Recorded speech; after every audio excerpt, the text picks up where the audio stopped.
right. I think we're live now. I don't know. I can't tell because I'm not actually paying attention to the internet. Oh, screwed that up. Oh, screwed that up. Oh, I screwed that up.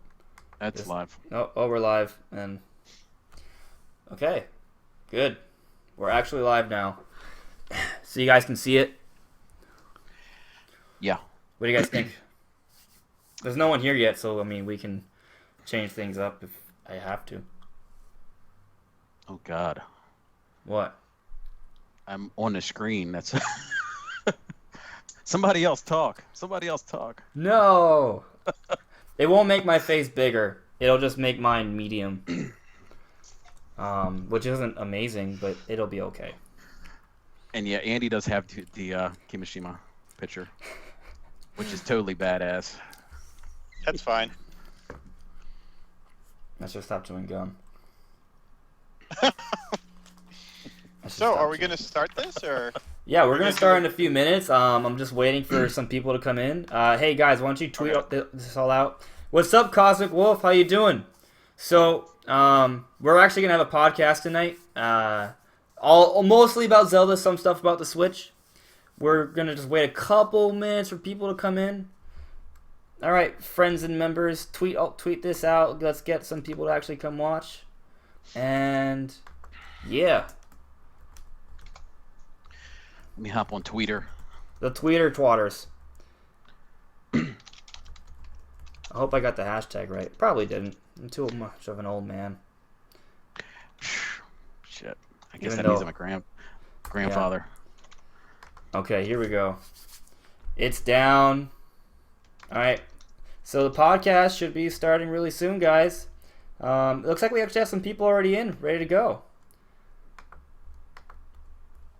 Cool. Welcome. All right. You've so, got mail. Should I start now? Sure, why not? What's up, Anything Honest Reviews? Okay, so, all right, everyone, for everyone that's kind of coming in right now, we are going to be doing a live show for Nintendo Super Podcast. This show is going to be mostly about Zelda tonight, but we are going to talk about Switch in the beginning.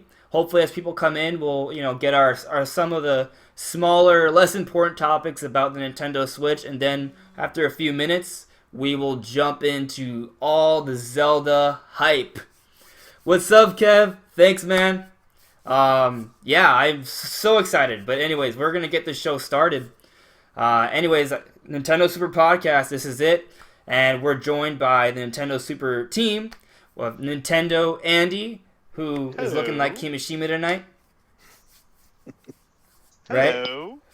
We got Monolith Gaming, who is also showing up with his avatar. What's up, Anything Honest Reviews? I'm glad you came. And we got Inside Gaming Online, also known as Sean. I like to call him Elder Sean. What's going on, man? And of course, then you have me, Andres. Restart. That's not my actual last name. Whatever. Anyways, so there's a lot of stuff to talk about. We're gonna get to the Zelda stuff really soon, but I do want to get into some of the Nintendo Switch stuff, and of course, we're gonna be answering viewers' questions as we move forward. So, here we go. What are we talking about first? I have an outline. Here it is. We're gonna start. Okay, so anyways, actually, there's one thing about the Nintendo Switch that's been going on this last week as, reviewers and such have been, talking about different stuff with the Switch, doing the previews, and apparently, the Joy-Cons, there's, a desyncing issue sometimes. If you provide a certain amount of interference, if you put it behind your back, or if you're, covering it up, the analogs kind of lose connection, which is really weird. It doesn't happen when they're plugged into the controller, or they're on the Switch, or when you're using the Pro Controller. It's just when you're using them, each little piece in each hand, and you're moving them about kind of like a Wii Remote nunchuck. Apparently, if you put something in between you and the screen, there's some sort of interference. Nintendo's apparently is looking into it, but the fear is this a hardware issue, or is this just a software issue that they can fix with a day one update? So what do you guys think? Who wants to go first on this?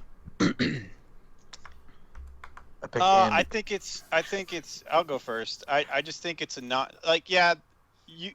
I guess What's up, Tristan? there's some reason to be worried because this, but at the same time, this is not the final product.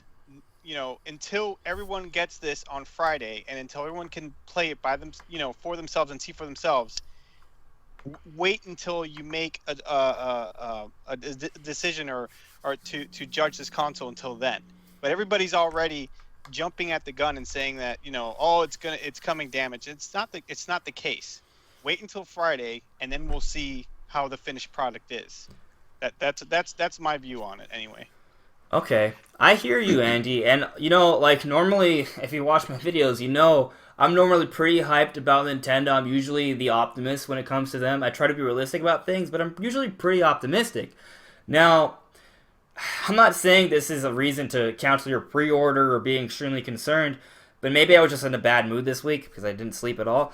But like when I heard this, my hype was a little killed. I was like, oh, that kind of sucks. Like, and it did have me a little concerned, like, because I want these controllers to be perfect. I want this to be perfect. And to hear issues like that, it does concern me. However, I do remember, if I think back to a whole bunch of different console launches, there's always some issues and kinks that happen with pretty much every single console, and they're fixed and smoothed out over the few months in the beginning. So I just hope this is truly a software issue, and I've paid attention to some people who know what they're talking about, and they think it is, but we won't know for sure until, well, it's fixed. I just have one more point, and if this is a actual issue, I'm 100% confident that Nintendo will do right and not just be like, well, you got a faulty Switch, there's nothing we can do about it. I'm positive that if there's some people out there that do have this desyncing issue, that when they figure it out, they'll send you can replace it, you know, and get it replaced and have no issues. I mean, why would it be otherwise, right? Right. I mean, yeah, worst case scenario, they'll do a recall, which I think would be really bad press. It would be bad in terms of, like, media perception. But, I mean, in terms of people who buying the system, yeah, Nintendo's not going to wrong you. They're going to fix it. Like, I remember when the Wii came out, and people were throwing their screens at televisions, which I thought was really silly. But the media really blew that up. And what did Nintendo end up doing? They literally, you could go online and order straps for free, as many as you want. Which I'm sure they costed them a pretty penny to basically give out free straps, free little mini peripherals, like as many as you want. Like, I'm sure not everyone did it, but anyone who knew about it could get as many like Wii straps as they wanted. So there could be something similar like that. Although a Joy-Con is way more expensive than just a piece of cloth, a little plastic piece on it. Yeah, I'm in the same boat with Andy. I don't think maybe it's just me and. I don't think it's that big of an issue. I mean, I don't plan on playing my Switch with the controllers behind my back. So, right. And also, like he said, it'll get fixed. And also, to me, it feels like they're actually looking for things wrong to report. You know, who plays a game with their hands behind their back? Oh my gosh, that CNET video! Did you see that CNET video? No, I didn't. didn't. It was see terrible. It. So stupid. Wait, the kickstand from CNET? Yeah. Yeah. Yes. They're trying to make the kickstand seem like this really, really dingy, pathetic thing. And I actually saw Go Nintendo make like a response video to it, and basically he compared it to like all those old commercials where people like screw up everything and just, you know, die accidentally. That's basically what he compared it to, and I see the similarities. Yeah, and you know it's funny, they came out with a video today about about something positive about the Switch, like all the sounds, I guess. So they put like, you know, all the Joy-Cons, taking them off, putting them back on, the cartridges, taking it out, put it back in, and everybody was still disliking that video because they disliked that other video. There's like, I don't know how many thousands dislikes. Well, yeah, because a lot of Nintendo lovers are just, CNET's a Nintendo hater, so they want to bring it down. Nintendo lovers, dude. You could tell people are just like, this is stupid. What do you? It looks like a bad infomercial, you know? Yeah. Right.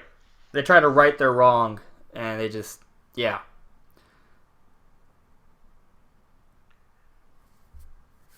Wait. No. No, I'm sorry. I was reading the chat, and I got confused. Anything honest? Sorry. Anyways, whoever subbed, thank you for subbing, but I think Anything Honest Reviews is trying to get on the podcast. If you want, maybe sometime you could be a guest, but like right now you can't actually be a part of the audio. But you can get involved with the chat. You can ask us questions, and we can answer them as we go through the podcast. But we're gonna focus on most of the questions towards the later half of the podcast. Let's get through some of our Switch stuff, and then we will actually, get to the Zelda stuff, the stuff I'm most excited about. So there's a little bit more negative things to talk about, but yeah, the desync issue probably will be fixed. The kickstand thing is just media hate. But apparently there are no actual Bluetooth headsets available for the Switch. Sean, you know a little bit more about that? Yeah, so there aren't any available, like, Switch branded ones. And, they also, French websites called, like, Melty, they said that Bluetooth headsets don't even work with the Switch, despite one of the Nintendo, what's his name, Yoshiaki Koizumi, he said that they do work with the Switch. So it's like really confusing. Like, do they or do they not work with the Switch? I mean, it's like doesn't make any sense at all as to why he himself would say that it works, but that website said it doesn't. So maybe I'm thinking it might not work like right now, but it might work later when they launch the online service in the fall. Maybe that's the only thing I can think of. But it really is like a little frustrating if they won't work at all with the Switch. You can put it as the headphone jack. See, I do think it's really weird, and it may be possible that really is a reality, that we're going to get our Switches and we won't have Bluetooth headsets in the beginning. But there's a few things to consider here. One, there aren't that many online games that have voice chat on them in the beginning of the Switch's launch, right? And they could just update the system to fix that, because the system doesn't have... It's not a hardware limitation. Like, it has Bluetooth. It's just a matter of updating the system with a patch. But will they decide they need to do that? And it kind of reminds me of all the issues that the Xbox One had, because they were going to have a lot of limitations for online users in terms of communication and sharing games and things like that, and a lot of people were hating Microsoft on it. There was so much hate that they changed a lot of their policies going forward with the Xbox One. So if there is enough hate, Nintendo will change whatever policy they can via a patch. As long as it's not a straight up hardware problem, they can fix it with a patch, like enabling Bluetooth support for headsets. Yeah, exactly. That's why I'm thinking they might do the update later when the full online service comes out. Yeah. So, I mean, I'm not. Hopefully, everything works out. So, one more topic about the Switch, and then we'll get to the Zelda stuff. Actually, we'll answer a couple questions on the chat, and then we'll get to the Zelda stuff. So, we didn't get to talk about this because we weren't able to do a show last week.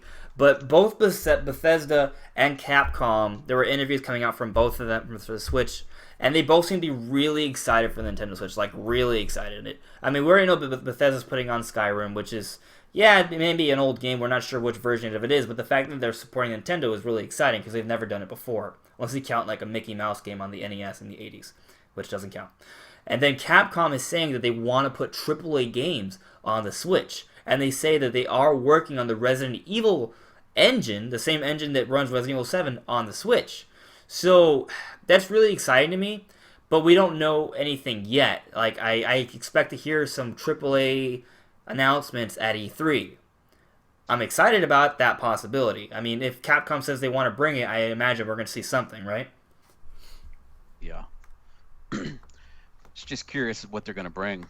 I think a lot of these companies are just holding out, but how can you not deny that the Switch it's on fire right now?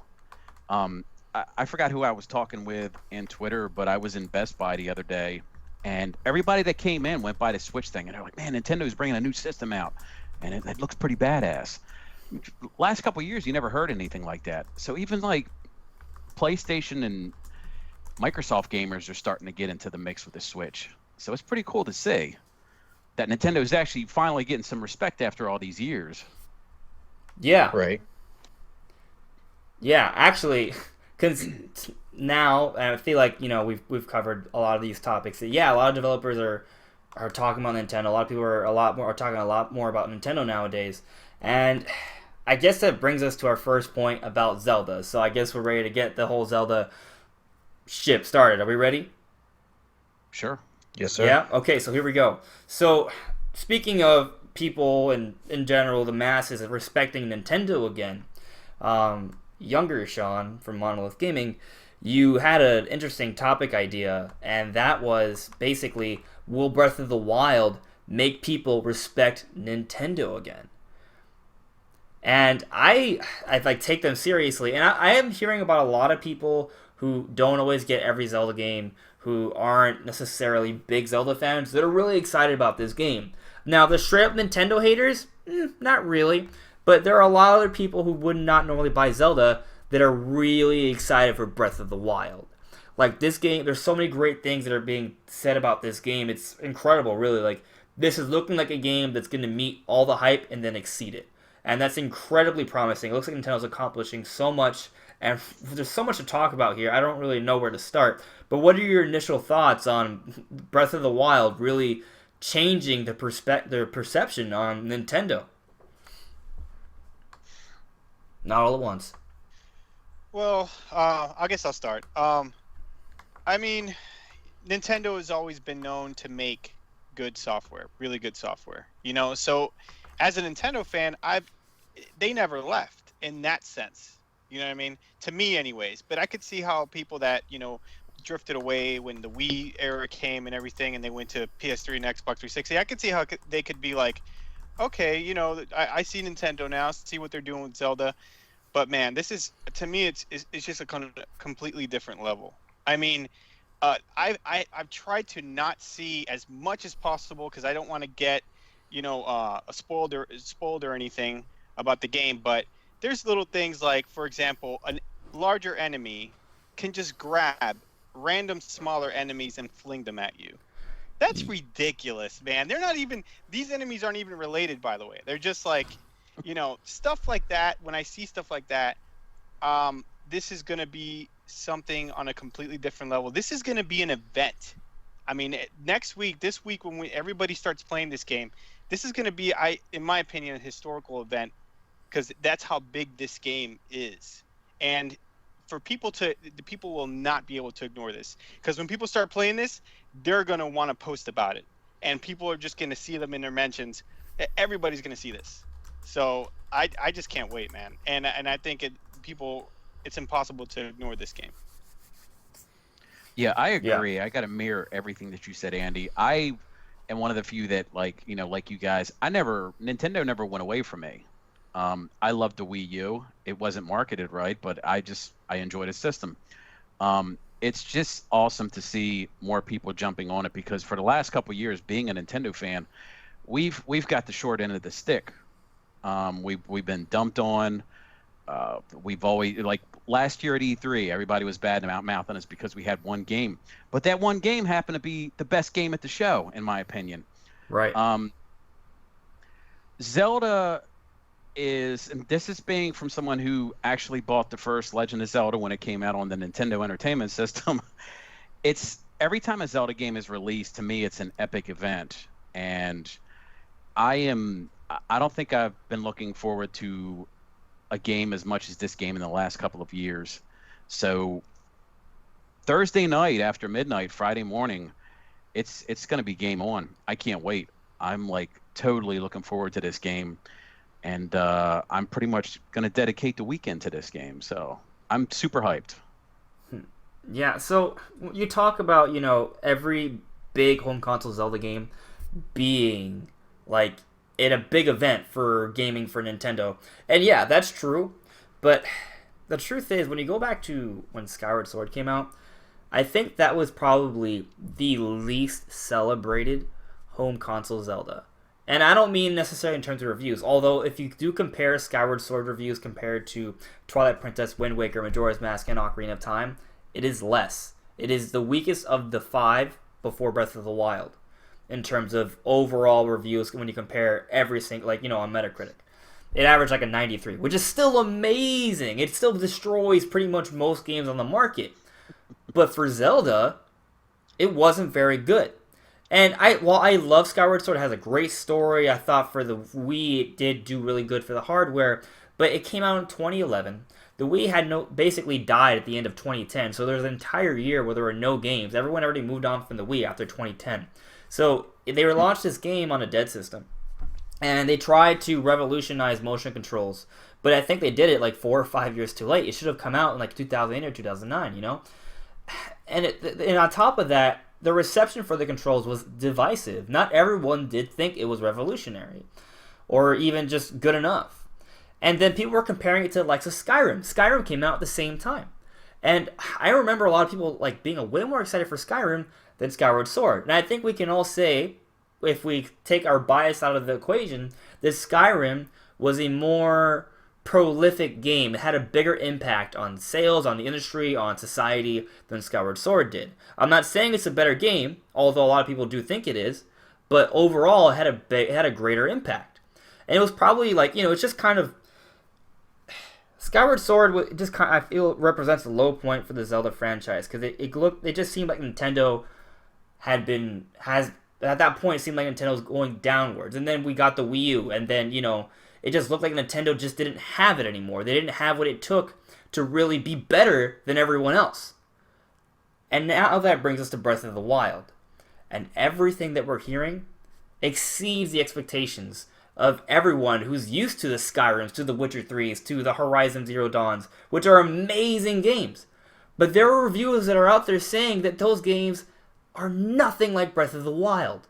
And that harkens back to the Nintendo of the old, where they brought out these games that straight up destroyed our expectations and changed our gaming lives forever. I think this Breath of the Wild could really, bring Nintendo back. I think it really does represent Nintendo being back on top of the industry in terms of innovating with gameplay.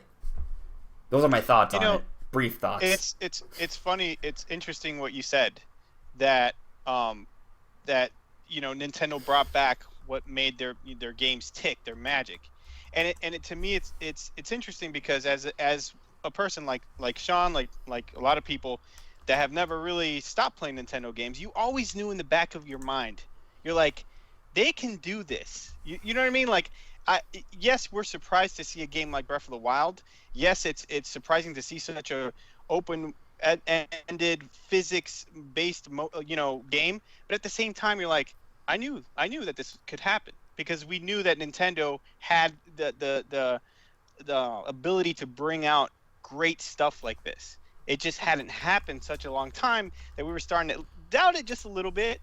But it's funny how, like, in the back of my mind, I was always like, yes, they can make games like this, and they will make games like this. I'll tell you another thing. Being a fan of Nintendo for so many years, a lot of people over the last couple of years used to knock Nintendo for not having an open mind. Oh, that's hilarious. I think that this is the most open-minded that Nintendo has been in the last 30-something years, because they're doing different things. They're showing, they're showing off stuff that you never thought that you would see from Nintendo. A lot of people are comparing the Switch to an Apple product. It's not like the Wii U. Time Magazine. Yeah. You got Nintendo giving the reins to younger developers. You got Nintendo adapting to mobile. You got Nintendo just showing new faces too.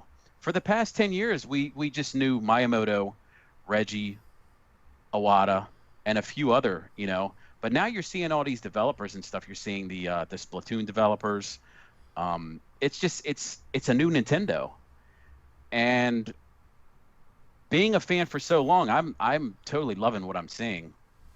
And what do you guys think? Actually, well, younger Sean, why don't you go? You've been a little quiet. Well, my whole take on the thing is like what everyone's been saying about Breath of the Wild, and how they're comparing it to Ocarina of Time, like when that first came out, and what the effect it had, and like what kind of game it really is, and how they're all saying it's like as good, or if not better, which is just absolutely insane because we haven't had anything from Nintendo that's been like that good in quite a while. I mean, the Wii U, um, they treated us like shit pretty much with that console. They didn't give us like anything that people really actually wanted. Like Star Fox Zero, a lot of people are mad about that game. 3D World, a lot of people are mad about that game. They didn't give us any Metroid or Fire Emblem, or it was just they didn't treat the fans well with the Wii U, and with the Wii, they pretty much like abandoned the hardcore Nintendo audience. So it's like been a while since in my opinion at least, that we've had like a really, really, really, really good game from Nintendo, and also kind of just gaming in general. I think the last game to be so well praised was like The Last of Us, and that was like 5 years ago. And even before then, I don't even know like what the last like crazily received game was. And it's just it's crazy like what might happen from all this, because if everyone finally takes Nintendo seriously again, because Breath of the Wild looks like it Great looks game ever. yeah, like legit, like it has to be, because they got the perfect 10 out of 10 by Edge, which they've only done for 15 games in their whole history. It's 19, And, counting Breath of the Wild. Yeah. And they've been around for ever. 25 years. Yeah. Yeah. Which So, is great. I mean, There's that obviously been a automatically lot of puts... games. You could argue that automatically puts Breath of the Wild in the top 20 games of all time. At least, right? That's an argument that could be made. So there's actually this quote that I took from Game Explain. I'm not sure if it's verbatim, so bear with me. It's more of a paraphrase, but hear me out. You'll at least understand. This is from Game Explain. I think it came out from one of their podcasts. The Legend of Zelda: Breath of the Wild is one of those rare games. It is an Ocarina of Time level game. Goosebumps. Whew. It is a Super Mario Galaxy level game. More goosebumps. Whew. This is a game we're going to be talking about for decades to come. If it's going to be a reference point for those discussions 10, 20, 30 years from now. So you're going to want to remember where you were, what you were doing in your life when you played Breath of the Wild for the first time. It is that good. Goosebumps. Whew. For real. I'm reading that. I'm not just being a showman here. Like, I legitimately get goosebumps reading that and really thinking about the significance of all of that. And I mean, it's exciting to think that this game is the next big Nintendo game. The next one. Right? When Galaxy came out, I thought that was amazing. It really kind of, with the physics and the gravity and all that stuff, I thought it was an amazing mechanics. It was a completely different experience, and it forced me to think differently in general playing Mario Galaxy, right? And then Ocarina of Time, it essentially pioneered every single third-person adventure game after that. Every single Assassin's Creed, Uncharted, The Last of Us, all those games would not exist without Ocarina of Time setting all the precedents before them. And it's just mind-blowing to think that this game could be something like that. I didn't think that'd be possible. Okay, and it's not because I don't think Nintendo's capable of creating amazing games anymore. I think they are. I think they're still on top of the industry in terms of being able to create high-quality games. But I think we've gotten to a point where it's really hard to truly revolutionize and innovate gameplay. You know? But from what these developers are saying, it really does sound like Breath of the Wild might actually be innovative. And not just a little bit, by a long shot. Like, it may actually change the way we play games from the future on. Like, developers may see this game and they'll be like, wow, so this is what you can do. Huh. That's just... I mean, obviously we're being vague right now. I'm going to try to go into some details throughout this podcast. But just the idea of that Breath of the Wild may truly be innovating and changing, well, raising the bar, really, to a whole other level is extremely exciting, and I didn't even think it was possible anymore. Yeah, and that's the thing. Obviously, we haven't seen a whole lot of gameplay, but from what I see, one of the greatest things about this game is the physics engine, right? The physics engine is amazing, and only a company like there are some companies out there that are legitimately really great software developers, but a company like Nintendo, you expect something like this to come out and it to be flawless. You know what I mean? Not like a Bethesda game, you know. But my point of that is, it's not going to be easily, what do you call it, copied, in the sense that this took a lot of work, it took a lot of man hours, it took a lot of money to make a game like this. So that's the one thing I would argue with, is that if that's part of the greatness of this game, it's not going to be easily copied. Yeah, and another thing about Friday is we're getting a double whammy, man. Not only are we probably going to get one of the greatest games ever made, but we're getting a new system from Nintendo, and we're going to be able to take this game anywhere we want. I mean, Jesus Christ. Playing Zelda anywhere you want of this magnitude, a game of this magnitude, playing it in the bathroom, playing it on the subway, taking it anywhere you want. You don't have to stop playing when you go out the door now. This is huge. And I think a lot of people are underestimating this, you know. Yeah. And I think it's the perfect game for the perfect system.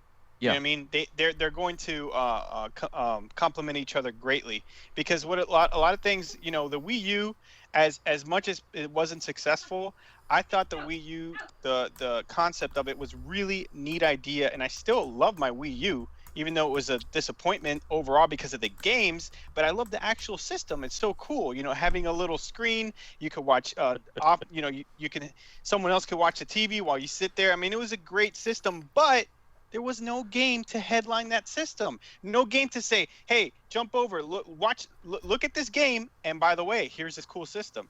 No, it was like, here's this cool system, but no one was there to pay attention to it because there was no games. So this is a great compliment to the new Switch. Yeah. So before we continue, I just want to make a special shout out, because apparently we have a very, very special guest in the comments. Nintendo of America, in the flesh, digitally, on the chat, via the internet. What is up? NOA, how you doing, bud? Or woman, or whoever you are, Mr. Organization. Can you make sure Xenoblade Chronicles 2 comes out this year, please? Yeah. But going back to the conversation, actually, anything Honest Reviews just said, yeah, I think the Switch is going to fly off the shelves. Yeah, Breath of the Wild is totally going to complement the Switch. I mean, when people think about the Switch, they're going to think about Breath of the Wild. When people think about Breath of the Wild, they're going to think about the Switch. Yeah, it's coming out for... Oh, interesting, Master of Low Rule. Okay, noted. But, yeah, Breath of the Wild is coming out for the Wii U. And it's going to be a swan song, and people who have the Wii U who don't want to move on to the Switch, or at least not yet, they're going to have that, and it's still going to be amazing for that console. But coming out for this Switch, it is going to be... Okay, can we just, before we move on, can we just touch on that subject for a second? Which one? I don't understand. All right, if it's a money thing, if you monetarily just cannot purchase a Switch right now, I understand if you want to purchase just the Wii U version, but who is out there right now that has the extra income to buy a Switch but refuses to because they just want to get it? They want to play an inferior version of Breath of the Wild. Who is out there right now? I mean, legitimately speaking, like how many Wii U Breath of the Wilds are we going to look at here that's going to get sold? You may be surprised. I actually know a couple of people who work at GameStop that just bought a Wii U, and they're like, well, I want to get a Switch, but I just got the Wii U, and I'm just going to get it for that and wait until a couple of other games come out. But, yeah, if you do have the income coming in and you're slacking and not picking up the Switch, another way, also maybe they couldn't get the pre-order. That could be another reason. Because I am seeing a ton of people coming into GameStop and saying, can I still pre-order the Switch? And they're like, no, this stuff sold out the day it was announced. So that could be another thing. Yeah, that's true. I didn't think about that. You can't get a Switch, so I got a Wii U, so... But yeah, that is crazy.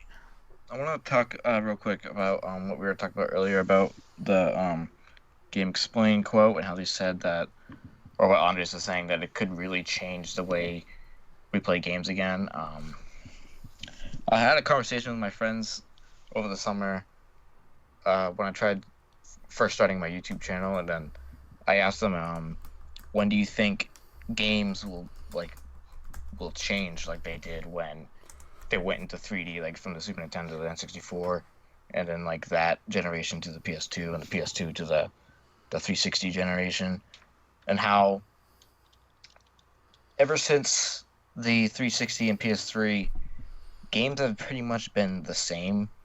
Like fundamentally, open world games are like the same thing, except they just have like better draw distance. Because like a lot of the open world games on this current generation were also on the PS3 and Xbox 360 at first, and it's been like this year will be 4 years since those systems came out, and like the games really fundamentally haven't changed whatsoever. And so I asked them like when they think that gaming will change again. And it's crazy how Breath of the Wild might actually do that. And I think it might, Yeah. at very least, change the way open world games are played and like the rules that are set within those. Because I am just grown so bored of open world games lately because they're like all the same. And a lot of games like say you can go anywhere and do anything you want, but a lot of people are saying that you can literally Destiny. yeah. And you can literally do that in Breath of the Wild. No Like Man's Sky. a lot of people, I've watched videos like spoiler free talking about it. They're saying that you can literally go north, south, west, or east after you do the Great Plateau section. And some people are like in completely different areas of the game than other people, and have done like completely different things.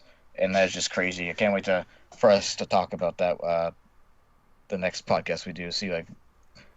Oh Which yeah, of us next is Sunday like, we're totally having our initial Breath of the Wild impressions. By the way, we're all gonna Yeah. play that game, and we're totally gonna talk the hell about what we've, our impressions. Wait. But I want to talk about. I'm going to Go. I'm going to eat healthy. I'm going to exercise. I'm going to not drive at all.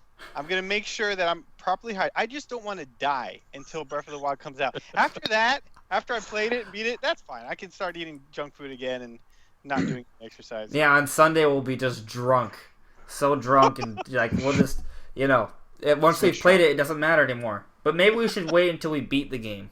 Just Yeah. eat, stay just so DLC, moderately healthy. The DLC, and then yeah. Right, that's gonna make. But what if they announce a sequel to Breath of the Wild the year after the DLC? I guess I'll have to last a little bit longer. 2 more years, man. 2 more years. You're 2 gonna more have to years keep in doing Trump those America. those N64 lifts N64 that you've been doing. workouts. Yep. Yeah, you should wear that Switch jacket too. Have you guys seen that awesome Switch jacket from Nintendo Minute? Yeah. Yeah. Yeah, I want that so badly. It looks amazing. Is that available for purchase? Or I have no idea. I have not looked Gotta it up. do it. I would buy it. I'd put down. I might even put down $100 for it. And I don't normally. It's that awesome. But I want to talk. Going back to Breath of the Wild as we're going to do for the entire night. How can this game innovate though? So yeah, we've talked about it innovating, right? But how is it going to do it? What exactly can they do in Breath of the Wild that just changes everything? And I think it's not just in one thing. I think what they've accomplished is perhaps innovating little things, but in so many different ways. So it's like, for example, let's say No Man's Sky innovated on exploration, or this game in Portal innovated on like physics and stuff like that. I think Breath of the Wild is doing everything a whole bunch of major games have done. But like, am I making sense here? I'm not saying it is taking from a lot of different franchises, but it's expanding upon it in multiple different ways, in multiple different angles. So, for example, beware very, very, very minor spoilers here. Okay, nothing story related, just a little bit about the gameplay mechanics from what I've heard from like the first couple hours of the gameplay. Okay, so when you look at the horse gameplay, like I've seen some people actually say, like reviewers who have their hands on it, who have played games like The Witcher and Red Dead Redemption, all these different games that use horses, like those games are pretty advanced. But what they've accomplished in Breath of the Wild, the horse gameplay, just seems to be on another level. They're saying this is the best horse controls they've ever experienced. Like, you can make your horse dance. The horse does its own thing. It moves around smartly. They eat. They can die. You can hit them. They can run on fire and get hurt. Like, there's so many different elements to it. It's like actually having a horse in real life. You can make your horse dance, which is pretty amazing in and of itself. And that you can't even necessarily do that in real life, which is really cool. And then there's a whole taming feature and all these different things. And it's all about just the horse. They've done all these things about just the horse, and don't even get me. Yeah, go ahead. They also have abilities. Each horse has specific abilities, different stats to each horse. Yeah, exactly. And so here's another super minor spoiler, but horses aren't the only mounts in the game. Oh, what? Yeah. I don't want to go into too much detail. I'm gonna save it for everyone else. Super minor. But there are other animals. Wait. Can I ask? Was it what you told me the other day? No. I mean, I'm not saying no. I'm saying that's not what I'm talking about. I don't know about what that spoiler thing I told you about. Not. Yeah. Maybe. I hope, but that's not what I'm talking about. Okay. But I mean, Twilight Princess, you could mount the boars. We already know that. So it's not unprecedented you could do that. But like. It's just that the wildlife, they had a separate team who just worked on the wildlife in Breath of the Wild. Like, there are bears, foxes, butterflies, birds, frogs, lizards. There's all deer, like cows, chickens, the cuckoos are in the game.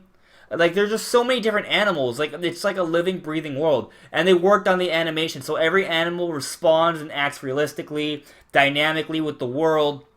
It's like living in a living, breathing world. Like, there's so much wildlife in it. I mean, Breath of the Wild, it really, stands for its namesake here. The wildlife in Breath of the Wild acts so naturally and realistically. I don't think there's been ever any game that has done it so well.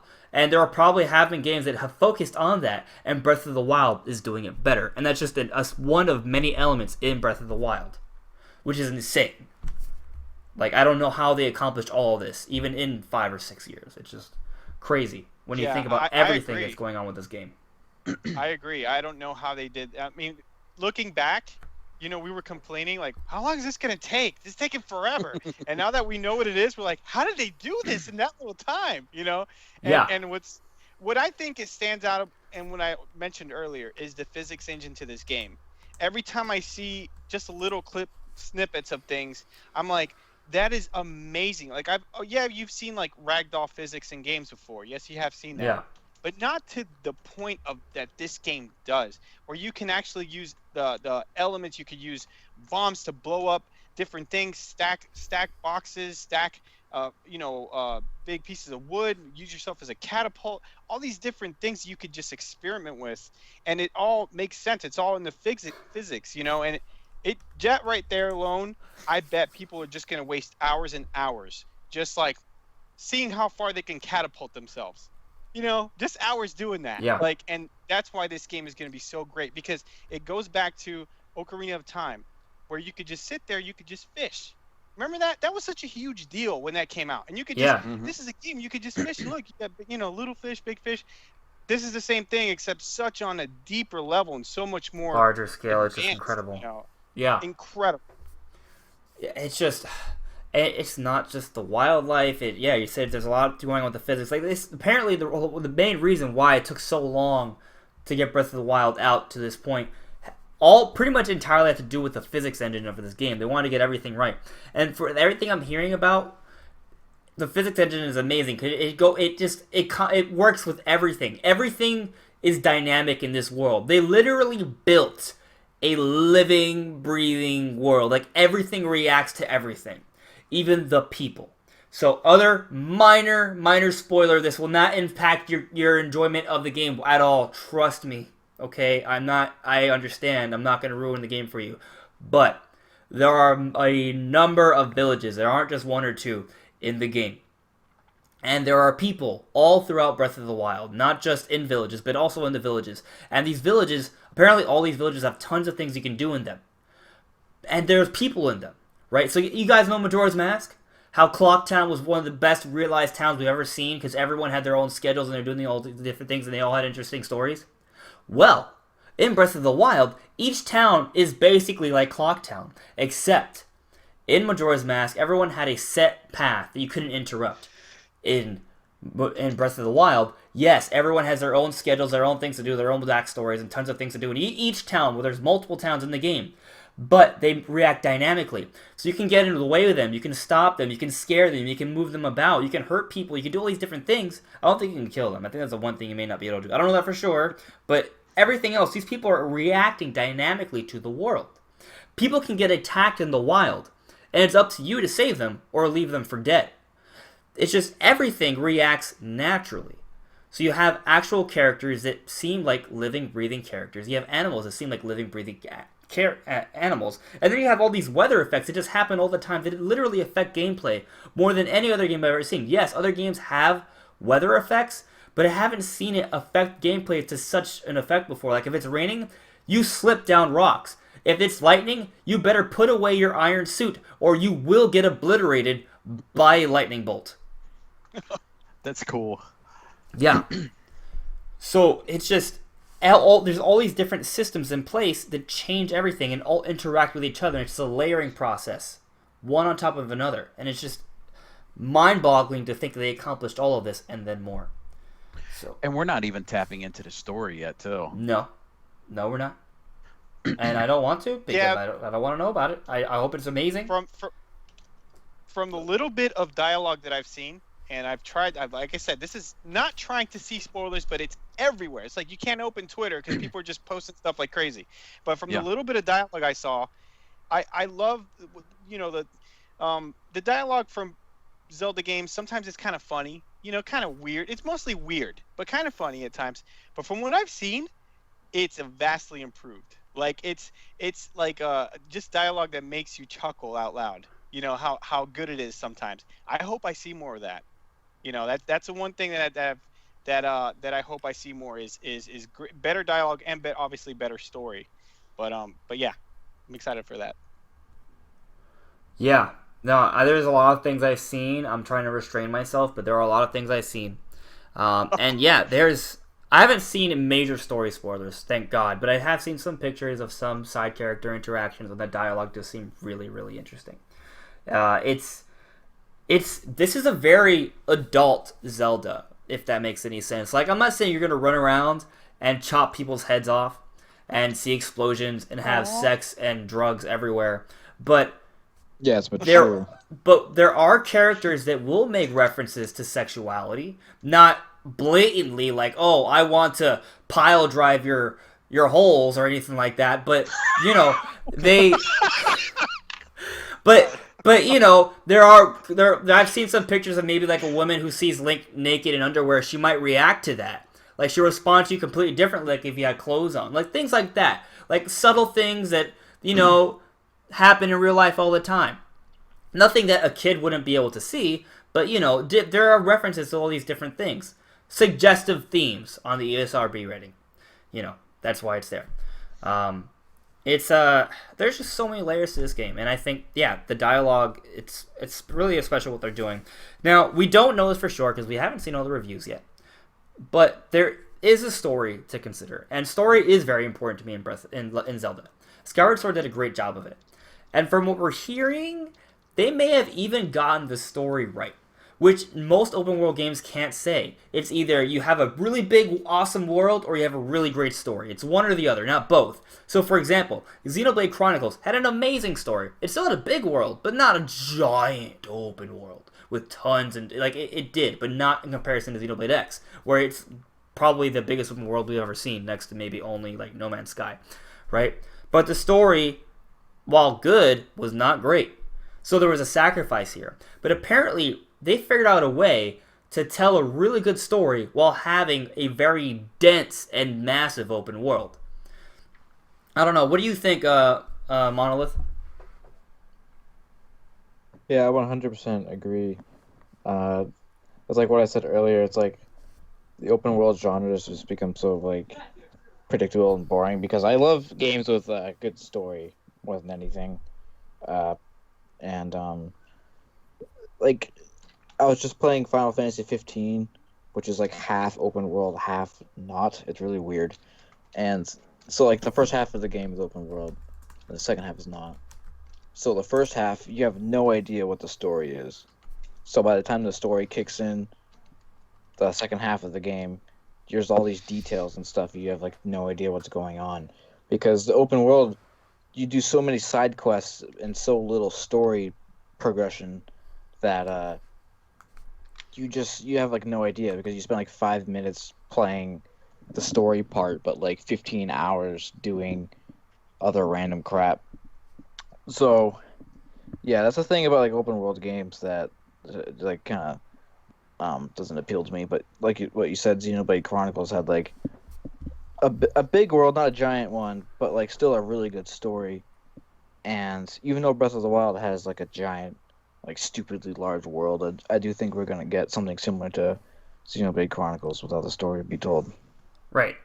There's this interview that came from Eiji Aonuma where he had this idea for telling a story all the way back from the NES, the original Legend of Zelda, and he just said they were never able to do it. But he was finally able to utilize this special way of telling a story in Breath of the Wild. I don't know what that means. I mean, I've heard that there may be flashbacks and that's kind of how everything's doing, but I don't think that's entirely new. So I wonder if it's something else altogether. So I don't know. That's really I have no idea how exactly I'm going to tell this story, but it seems really interesting. Anyways, whoever subbed to me, thank you so much. I just wonder if it's gonna be like open ended in the sense that, and it'll be kind of like a choose your own adventure kind of thing, where if you start on one branch, it might, you can replay the game over and over again, and you might just do something completely different. That would be kind of cool, if they told the story that way, where story could be different in each gameplay, each playthrough. Yeah, it's a different story. I'm going to go on a limb and say that that's not the case, but maybe. But that does remind me of a point that's been made many times where basically everyone who plays Breath of the Wild is going to have an entirely different experience. Because, like, once you get to that Great Plateau, right, that's where people's experiences may be relatively similar, even though that's probably pretty different too. But once you jump off, whatever direction you pick, like that, you're going to have an entirely different experience depending on everyone else. Like, the direction you go in is gonna paint a different narrative, not necessarily for the actual story, but for your experience. And that's just kind of crazy to think about. That you go anywhere and you're gonna see all these different things, have all these different adventures that aren't even necessarily related to the main story, but are just gonna be really, really cool to explore. So this game, you're gonna want to replay multiple times. You're gonna want to explore repeatedly and come back to even after you beat the main game. And that doesn't even take the DLC into consideration at all. I'm super hyped for that. The idea that I'm just going to play this game multiple times. Have they said if there's going to be a Game Plus feature? What do you mean? Like a Game Plus, like once you beat the game completely. You know how like a lot of games will let you start the story over, but with all the weapons and all the stuff you collect. Oh, no, there's nothing confirmed about that. I mean, there's a DLC, but that's not the same thing what you're talking about. There is one thing I heard from an interview a while back. I don't know if it's confirmed. It may have just been suggested, so bear with me here. Take it with a grain of salt is what I'm telling you. But apparently Breath of the Wild may have an alternative ending. I don't know if that's confirmed or not.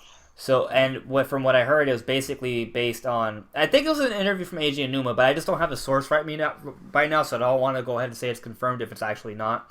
But there may be an interview out there that will directly confirm that. So if you want to look for it, go ahead.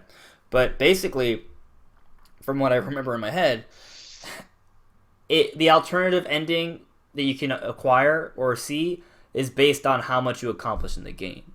So maybe, this is just a theory here, you can technically go straight up to Calamity Ganon and beat him, but he's so astronomically hard that it's entirely unrealistic for most people without gaining a whole bunch of equipment and getting a lot better and stronger in the game.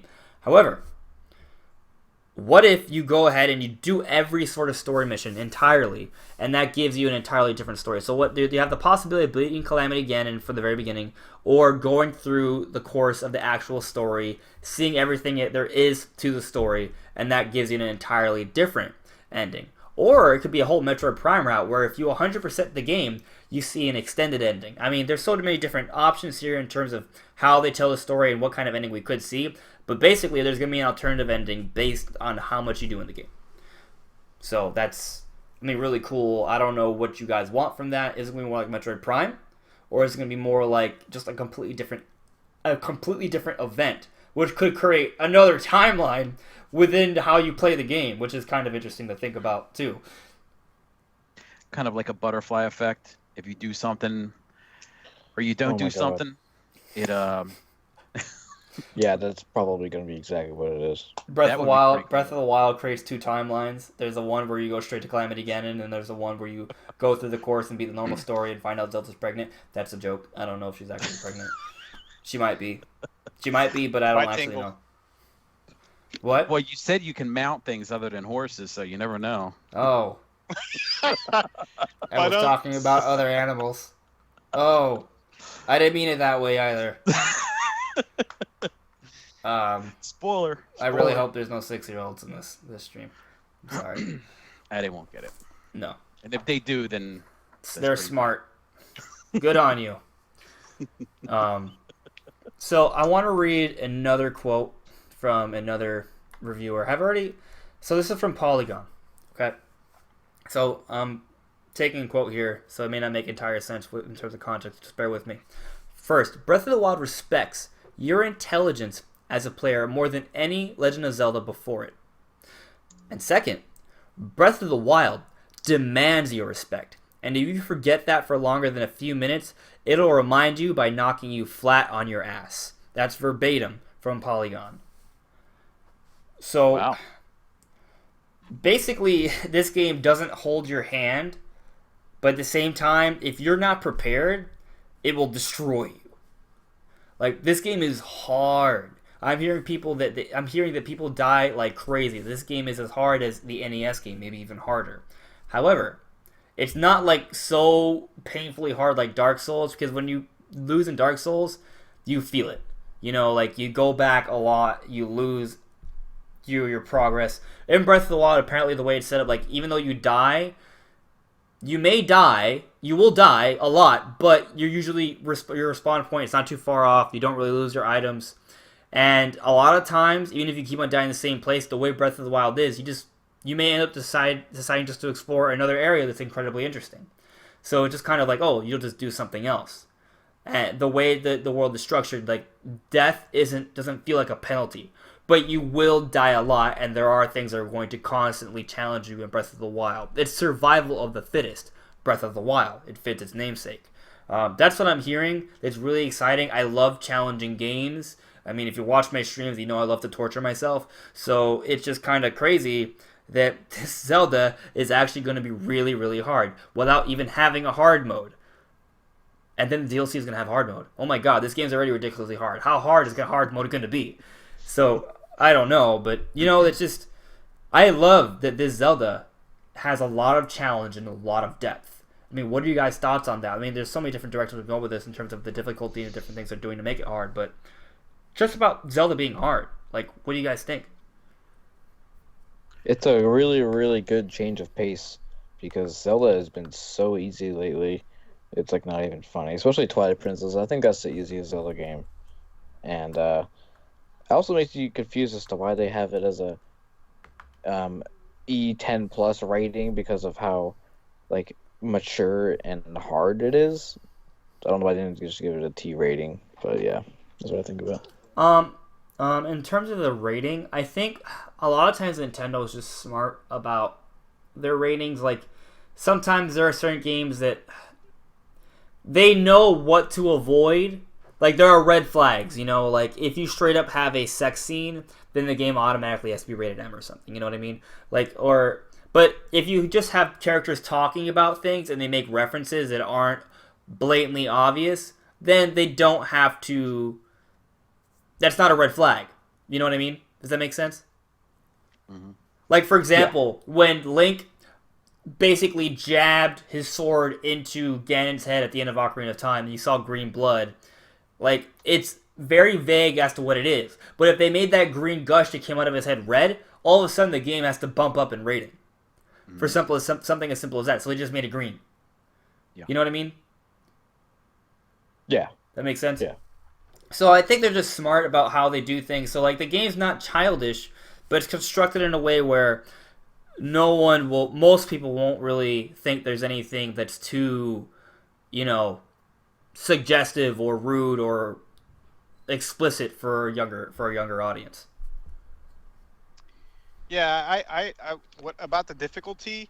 Look, my favorite Legend of Zelda is the original one, and the reason is because back then, even still playing it, you're just thrown into a world. You're given no direction. You have to figure it out by trial and error. And on top of that, it's really difficult. It can get really hard, especially in the later dungeons.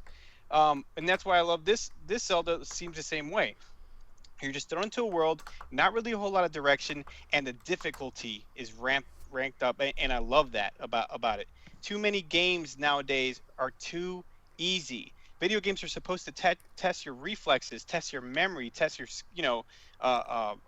test your skill, and I feel like that's the best thing they could have done. If they would have made it easier, I don't know if I would have been that appealed to it, But that's my opinion anyway. Yeah. No, I see what you're saying. I just love everything that they're doing here. Like, so I remember there's this scene from the Game Awards where they showed Link running through this little area towards some sort of temple or dungeon or something, and out of nowhere, these camouflaged Lizalfos just jump on you, and they take out 6 hearts just like that. And I remember there's like the Game Informer guys were talking about the gameplay for this game, and enemies apparently don't have no mercy on you. So what do I mean by that? What I mean is, so like in Ocarina of Time, or most Zelda games in general, 3D Zelda games, if you pay attention, you never really get attacked by more than one enemy. Especially the ones that have swords and stuff like that, where it's kind of like a duel. The other ones kind of like wait. And apparently, I didn't even know this, that when they were like making... a bad kung fu movie. Yes, like a bad kung fu movie. Exactly. Exactly. And that's just... that's not the case anymore. They are... the enemies will kill you. They're out to kill you. They're programmed, we're going to kill him.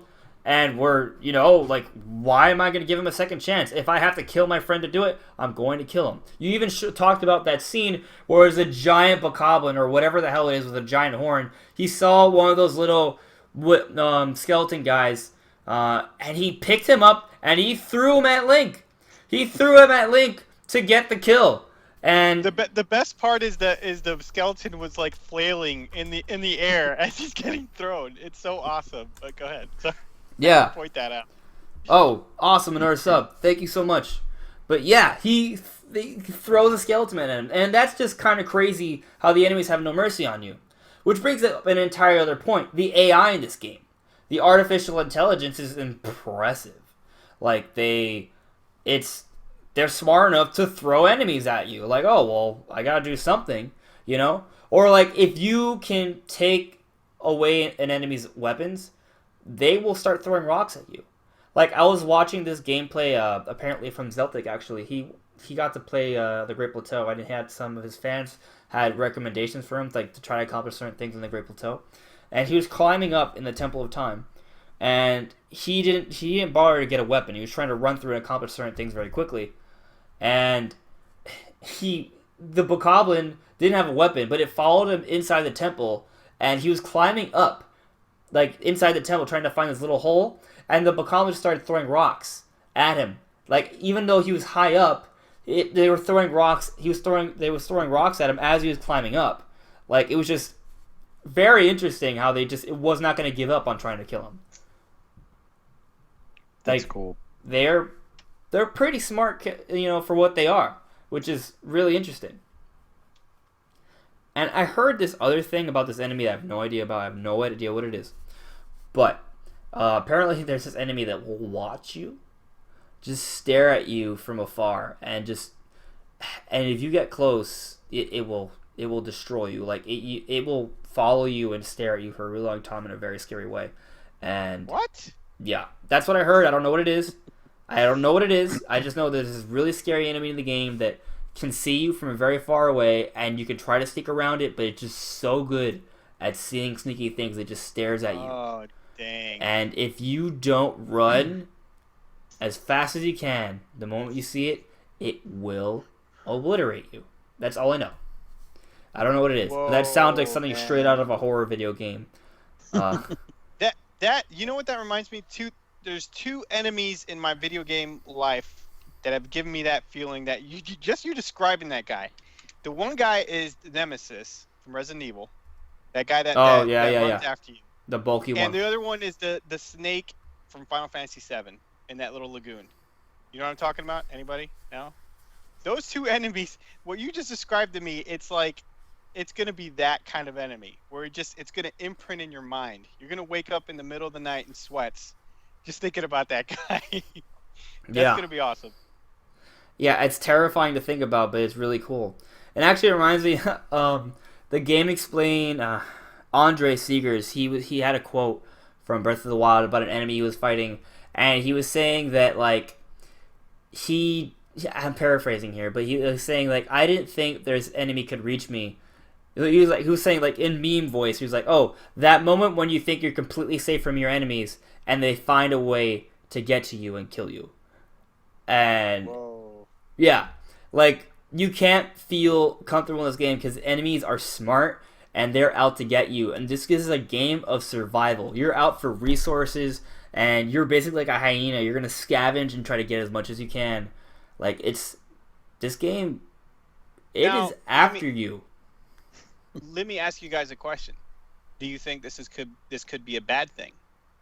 And why? No. Because Yeah, I don't think so either. filthy Kazuls, get out of here. That's why. No, I mean, I'm sorry, but it's, I mean, part of this is probably biased. Yeah, that's true. But I think that they've been smart about the design, and I give Nintendo the benefit of the doubt here.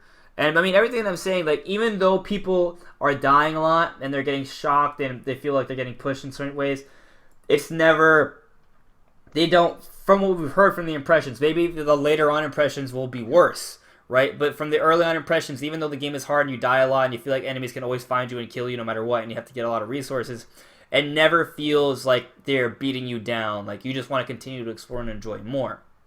Now, what I have heard is that maybe sometimes people might complain about the way items are organized a little bit, but they seem like minor gripes, nothing major. So, I mean, we'll see. But ultimately, I think they've designed a game in a way where, even though it may seem unforgiving, it's still okay, if that makes any sense. I don't know. Do you follow me or no? Do I need to try to explain myself better? Yeah, I agree 100%. To me, a game being more difficult is never a bad thing because as frustrating as it might be maybe to get past it, once you get past and beat it, the much more accomplished you feel. You know what I'm saying? The much more you're that was awesome. That was a good experience. Otherwise, it's you're just going through the motions. You're playing a movie. You're not really, there's no difficulty involved. There's no, you have to have a success, and you don't feel that sense of success if it's not a difficult thing. Right. Yeah, I agree. It seems like it's going to be one of those games where you're trying and you turn the system off and you're sitting there in bed thinking, man, I got to go back. I got to go back and try to beat this thing, Yeah. I mean, have you played? I think that these days, people are so their hands are held so much. I love a good challenge, so it's good for me. God, I'm just thinking about it right now. I mean, even though we've been talking about the challenge for Zelda for the last 10 minutes, I'm thinking about it and it makes me incredibly excited that Zelda's going to be hard. I want Zelda to be hard. I really want it to be hard. You can just opt to never pick up hearts, but I like it when the enemies are smart, where you can't just fool them and trick them. it's just so exciting because I love hard games. Okay, I Andres. go. What's up? You What's up? can't. You have to continue the 3 heart challenge. Into You Breath can't of the get more than Wild? 3 hearts. Yes, you can't. That's not. If you gotta continue it, man. You realize This game that might- that basically means I have to never get touched, right? Pretty much. This game might kill Andres. I'll save that for like my third playthrough or something. Guy dies on live stream trying to do 3-star challenge In one day. like asleep. It'll be a 24-hour stream. 24-hour Breath of the Wild 3-heart challenge. Naked. Just hope Deku there's no jellyfish. There's no jellyfish in this game. Running backwards. Oh, I hate jellyfish. And Keys. I hate Keys. The bats are the worst thing. I hate them so badly. They're so annoying. Want them all to die. Sorry.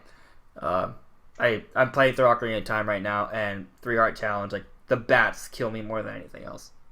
I don't know what's worse, the bats in that or the bats in Castlevania. Oh, man. Medusa hates the Castlevania. Yeah. I would love for Ugh. there to be a new Castlevania game. We got a But- bomber man. Yeah, You never so know. we'll never know. But let's stick to Zelda for now. I'll say that for next week or the week after. Nick, we're gonna still talk about Zelda next week, so yeah. It's Oh, there's a new Castlevania anime. Sorry, go ahead. oh yeah, Next subject. I did hear about that. Yeah, that's really cool.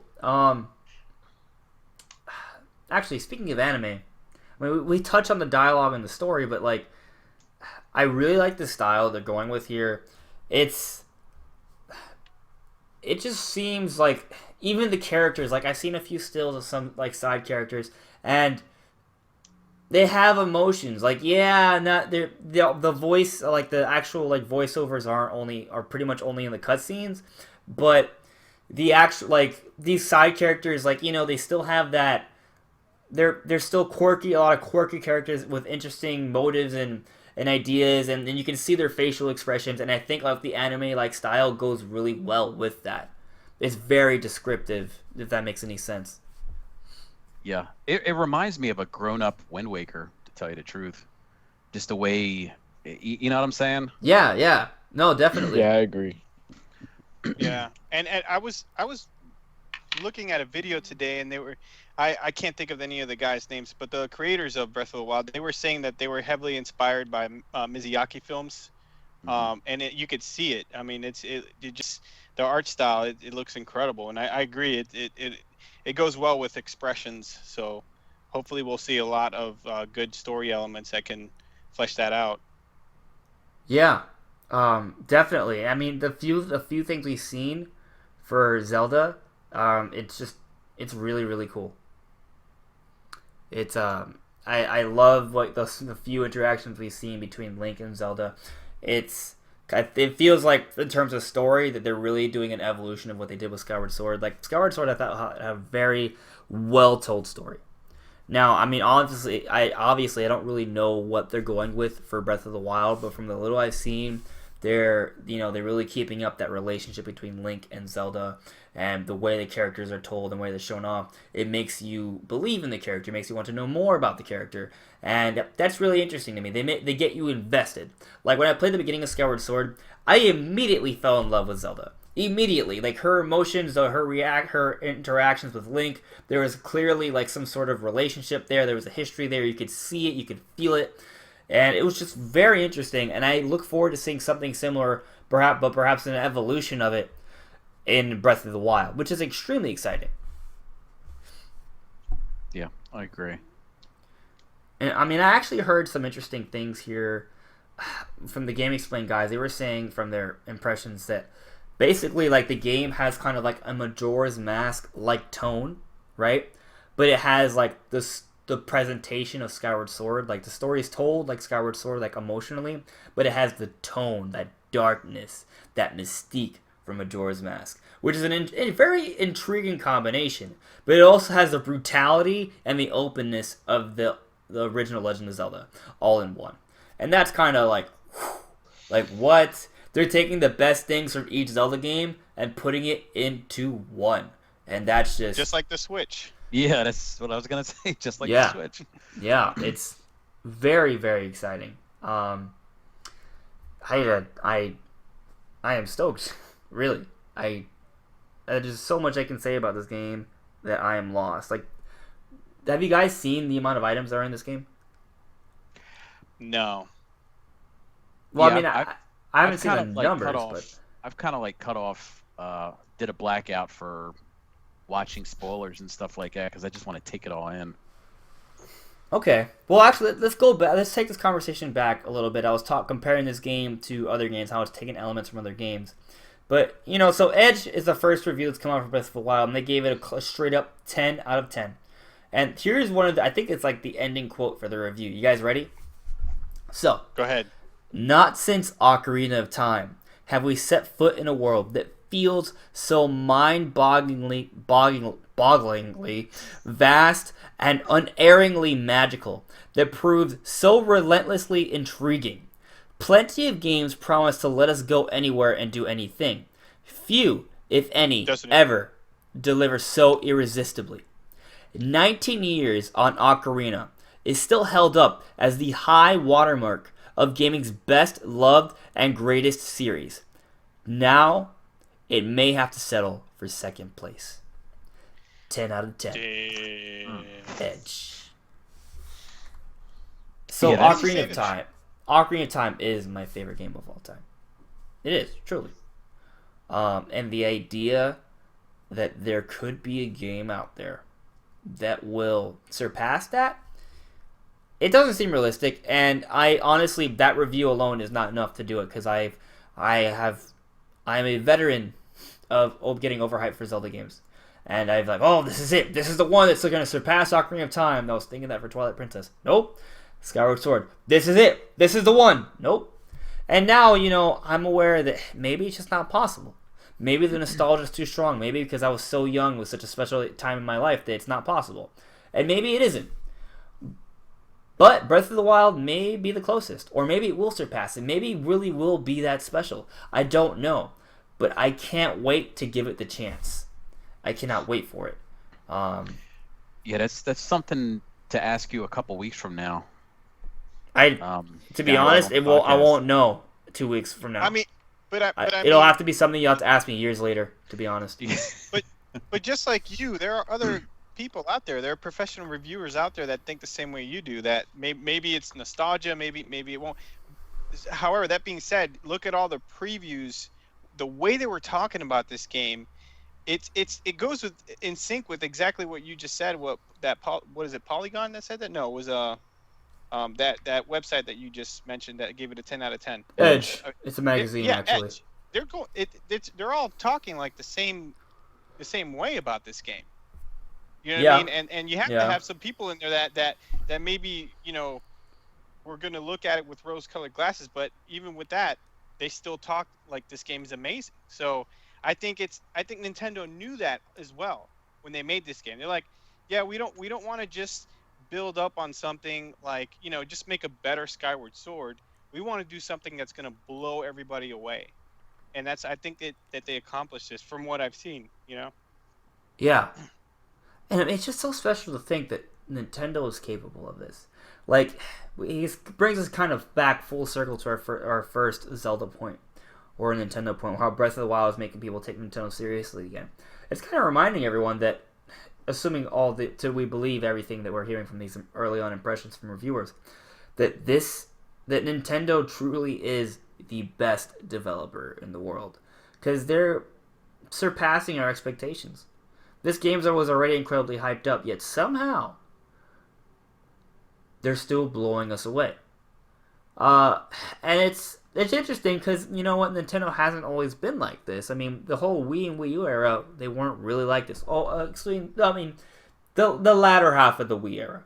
Skyward Sword, yes, it was good, but, it failed to meet expectations. The entire Wii U failed expectations. But here with Zelda, they're doing things that are, it's like we thought Nintendo was behind in terms of technology, in terms of open world games that other developers have been doing for years already. And here they are, and they're doing it better than everyone else, so it seems. And that's just, it's kind of crazy to think about. Like, what is it that goes on in there? How are they able to accomplish all of this? It's magic. Yeah. They got magic dust that they use. It's Miyamoto dust. That's what Miyamoto he does. walks around and sprinkles it on everybody. Yeah. He shoots it, man. He shoots it out of his gun. Okay. So, for Dual anyone fisted. that's still watching, if you have any questions for us, please relay them in the comments below. I know a lot of people have already gone to sleep already, so maybe next time I'll have you guys ask questions earlier on. But so if you're still there, ask us some questions and we'll try to answer them. But in the meanwhile, if any questions flow through, we'll answer them. But what are your guys' plans? Like, what is the first thing you're gonna do in Breath of the Wild? Younger Sean, why don't you go first? What is the first thing you're gonna do in Breath of the Wild? Honestly, probably just like look at the scenery for like 10 minutes and just like take it all in that I'm finally playing a new Zelda for the first time in like 6 years.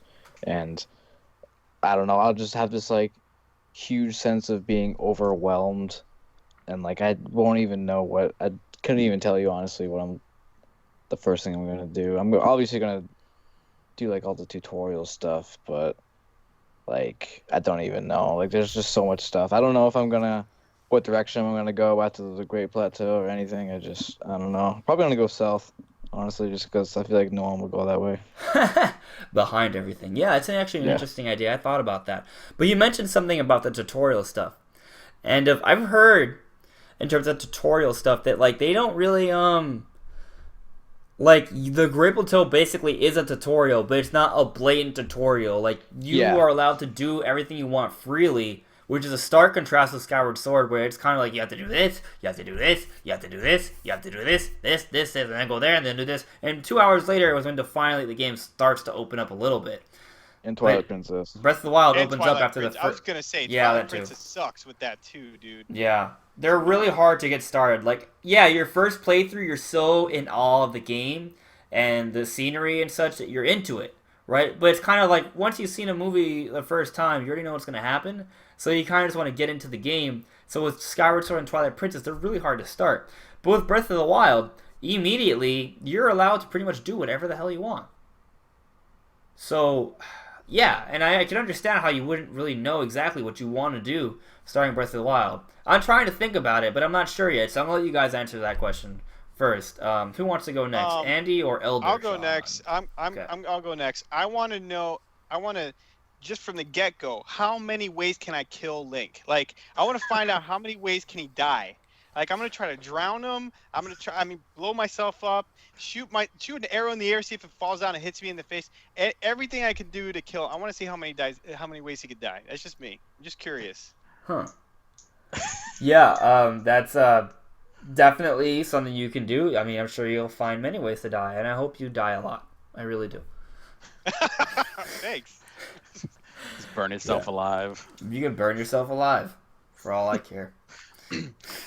I'm Much gonna love. do the same. I'm gonna do the same thing that Sean is gonna do. I'm gonna just take it all in and just look around and just, yeah.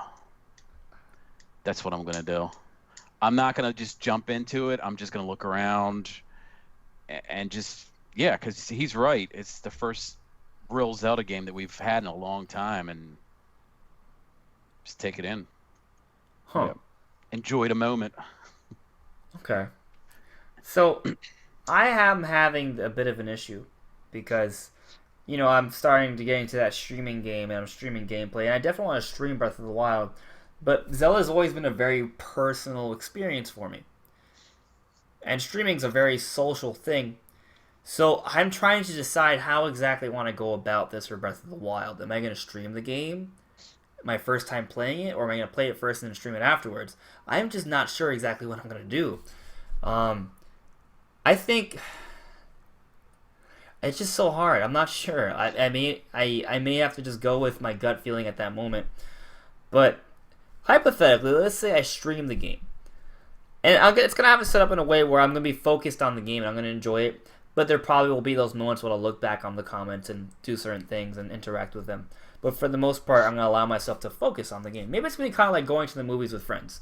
Maybe it'll be like that. And maybe, streaming a game, even the first time experience won't be so bad. Maybe it'll be better. Who knows? But in terms of like what I'm actually going to do in Breath of the Wild, even though I'm asking the question, I feel like I might say the same thing. I don't know what I'm going to do. Because part of me wants to run straight towards Calamity Ganon and see if I can get there. But then I'm scared of, I don't want to see the ending yet. What if I'm so good that I beat everything, even though it's not going to happen? I'm going to die. So maybe that will be what I'll do. I also thought about going south, but Sean said he's going to do that, so now I can't do that. I can't go south. Screw you, man. You go southwest I could go southwest. or southeast. Or southeast. Or northeast. Or, you know what I'm going to do? I'm going to get the Master Sword. I know that there's a giant tree, northeast from Hyrule Castle. In between Death Mountain and Hyrule Castle. I even made a video on it. And I'm going to the Deku Tree, and based on trailers, that's where the Master Sword is. So I'm going to take it. I'm going to get the sword. That's the first thing I'm going to do. Run straight to the Master Sword. Oh. Yeah, that's what I'm doing. I don't know. I might change my mind, but right now, that's what I'm thinking. It doesn't seem like everyone's going to do that, so I'm going to try and do that. Oh, we actually got a question from is it Shamakes? How you doing, man? So, if you were to only use one weapon type, parentheses, swords, axes, etc., end parentheses, which one would you prefer to use? Any takers? Ooh. Yeah. If there's a staff kind of weapon, I'd like There to is. see that. I think that would be kind of interesting. Oh, Yeah, well, like the fire rod. No, like a staff, like a pole vault, like a, Cheelik you know, from like Soul Calibur?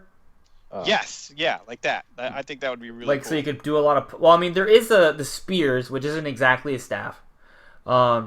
Oh, that's what I meant. Sorry, yeah. A spear? Spear, yeah. A spear is a little Yeah. different, but you can definitely do a lot of poking with the spears. I've seen some really cool poking stuff with spears. Cool poking. I've seen some gameplay, early on gameplay. This is from I've seen a Bokoblin take a giant wooden stick, so basically a giant staff, right?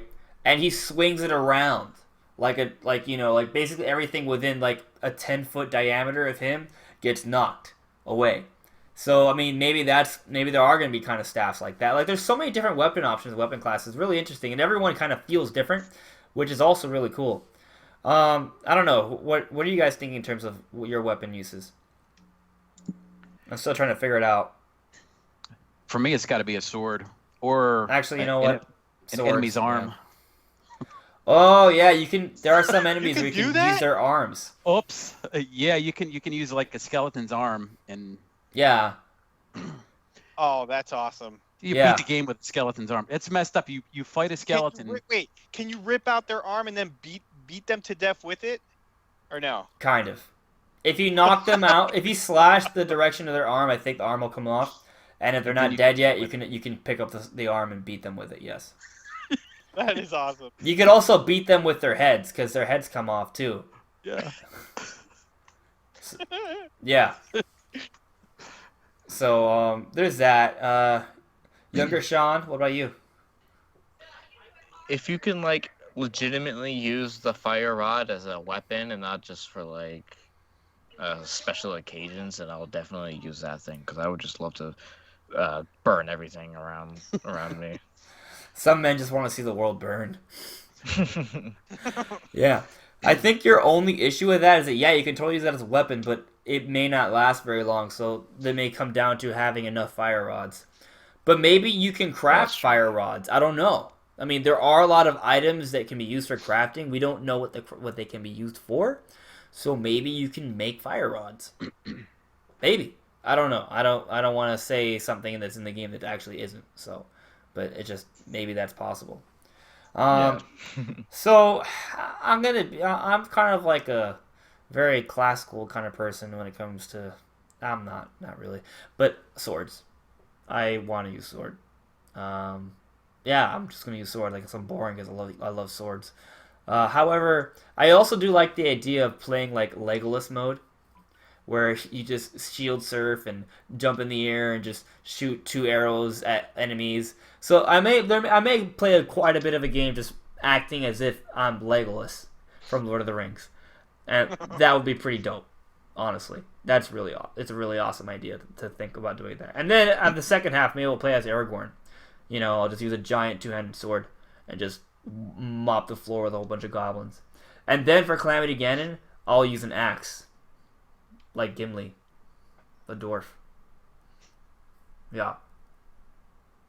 Nerd. No, I'm just kidding. I love Whatever, Lord of the man. Rings. Whatever, man. I think if you're watching this podcast, you're a nerd. Like Of that's course. a prerequisite. So, yeah, actually, Bill Trinan he joined the podcast for Nintendo Voice Chat, and he was making a whole bunch of Lord of the Rings reference. I was like, wow, he knows more about Lord of the Rings than I do. Like he was referencing like different like area locations and stuff, like the names of them, and I was like, holy smokes, I don't know that at all. It was kind of crazy. Like, insanely crazy. So, Wait, Sean, did you talk about what weapon you wanted to use? IGO? Yeah, Master Sword. I just used a sword or enemy's arm. Oh, that's right. oh yeah, You're the sicko. Yeah. yeah. It's just so hyped for this game. So hyped. So, I feel like we've talked quite a bit about Zelda. It's getting late. Everyone has jobs and lives. How long have we going on for? Like an hour and a half. About an hour 40. All right. So Yeah. unless anyone's gonna beg us to not go, I think we should maybe get into our closing thoughts. Is there anything that anyone wants to talk about right now? If there's any other questions, we'll take them. I got one question for all of you guys. Since it's going to be the last podcast before the Nintendo Switch comes out, talk about your excitement real quick. How you feel about this week? I'll go first. I feel incredible about this week. I just wanted to say that every move that Nintendo has made as far as advertising the system is the correct move. Every single move. I mean, if you look at, you got that trailer that came out right now it has 28 million views. That's incredible. Yeah, that's amazing. The view trailer. It they had a Super Bowl trailer. They have who's the wrestler? John Cena. Yeah. They had him doing this like event. That's who else would you get right now but John Cena, who is like a meme, like he's in all these memes. Everybody knows who he is. He's at the height of his popularity, and that's who they choose. Not only that, I saw this guy on Twitter. He works at a movie theater. They're debuting the Switch commercial before every single movie that's being played in the movie theaters. I don't know if it's in just his general area or if it's just in every movie theater, but just the fact that they do something like this, just so exciting to see them back this system up like they're doing. And you know why? Because they're confident, because they know that they have a winner. They know that this system's going to be really good, and that just gets me even more excited. So I'm not going to sleep too much this week. Just let you know. And I'm not going to even sleep even less in the weekend. So, yeah, a lot of vitamins this week.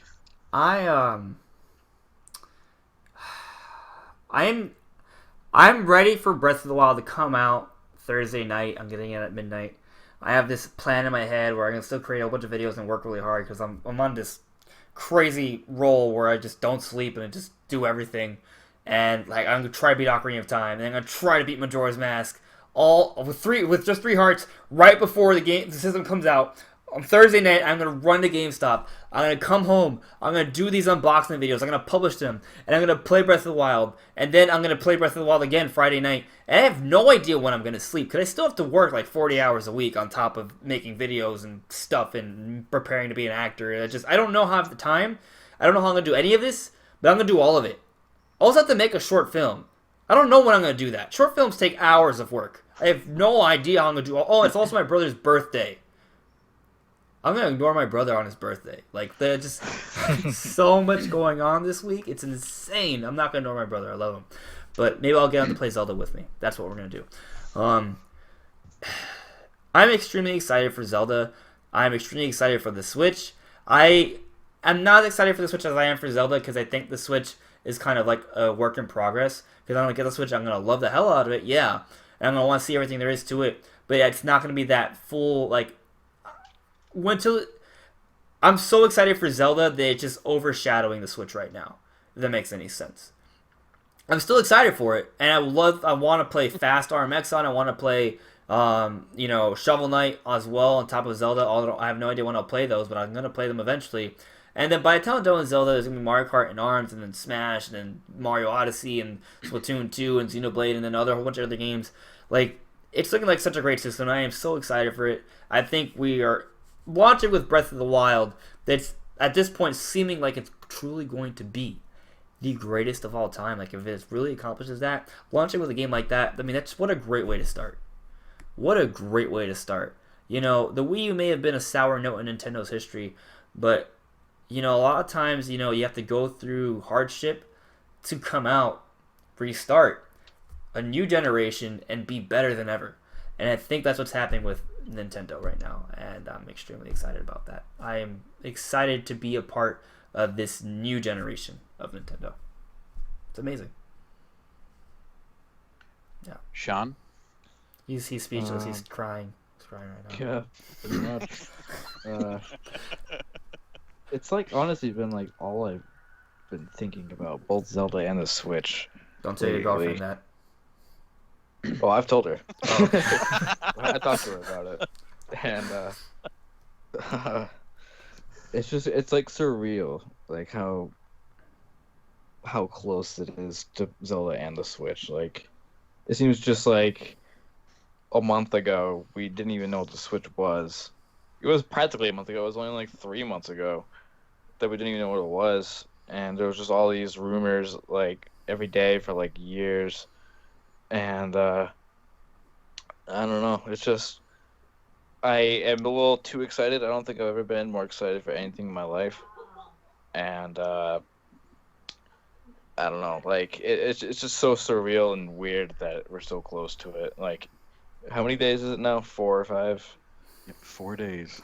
Yep, 4 We days. have this Sunday night, we have Monday night, we have Tuesday night, we have Wednesday night, and then on the Thursday night, we're gonna play Nintendo Switch and Legend of Zelda Breath of the Wild. I can't wait. Nope. It's just crazy. I literally cannot wait. But at the same time, I'm like nervous about it. Why? Just I don't know. It's just such a big thing. Like, ever since I've really, really, really got into Nintendo, there hasn't really been anything new that like kind of blew me away. But I know for a fact Breath of the Wild will, and like the Switch, and like every game on the Switch pretty much is gonna like blow me away. it's actually an interesting point, because the entire Wii U era, while I don't want to continually bash the Wii U because there were some special things there, but there wasn't like that game Yeah. that just changed my world. Like, I enjoyed Xenoblade. Xenoblade may have been the closest game to it. But I this agree. game Same is thing. going to Yeah. take it to a whole other level. I mean, I'm extremely excited for that. It's just, I'm basically going into this beautiful fantasy world. Perhaps, according to a whole bunch of reviewers, what they're saying, this could be the greatest realized, living, breathing, natural fantasy world we have ever seen. And it may truly change everything. And it's exciting. It truly is. Yeah. No doubt that all the delays are like good thing that happened. Good thing the game didn't Yeah. come out like 3 years ago like it was supposed to. Right, I mean, that's actually a funny point, because, like, what I'm hearing for Zelda, I wouldn't want anything less of it. So if it had come out 2015, when I was hoping it would have, it would not have been the game it is today. What's that No. Miyamoto quote? A bad game. What is it? A bad game is. Oh wait, a good game. can be A rush delayed. game is bad forever. A good game or a delayed game is eventually like good. good. That's it. In So some, true. some way or shape or form. You got the idea. It may have been butchered, and it may not be as eloquent or poetic, but we definitely got it. The idea has been conveyed. It's, yeah. I mean, technically you can patch a game now, but when that quote was made, DLC wasn't really a thing, so. Yeah. But even then, Yeah, but you they can't stuck patch out No, the No Man's Sky is No Man's Sky. right. You can't. There's I no mean, patch you in can't that. change the There's no patch in foundation of a game. Destiny. You can't change the foundation of a game. And Nintendo worked Yeah. so hard on that physics engine. They built a foundation that is changing everything. So you're right. They delayed and delayed until they finally had something that just is just amazing. It really is. So we haven't played it yet, so we don't know for sure, but we're really confident. So, all right, guys. If I think that's it, I think this has been a pretty good show. A lot of people came to watch. We got some subs. Thank you so much. Please check out Inside Gaming Online, Monolith Gaming, and Nintendo Andy. They also create awesome Nintendo content. Really, seriously, check them out. They are also awesome. We're a team. We want to grow together, and hopefully we can have more podcasts, more videos, more short films, more discussions, more reviews, more everything about video games and Nintendo. We really love doing this, and we would love it if you support us, guys. And we really love the fact that you guys are here. You guys are awesome. We had a great discussion in the chat today, and it's been amazing. So thank you so much, everyone. It's been awesome, and I will see you on the other side, on the era for the Nintendo Switch. This is Nintendo Super Podcast, signing out. Say bye, guys. Game on. Yeah. Peace. Everything is awesome.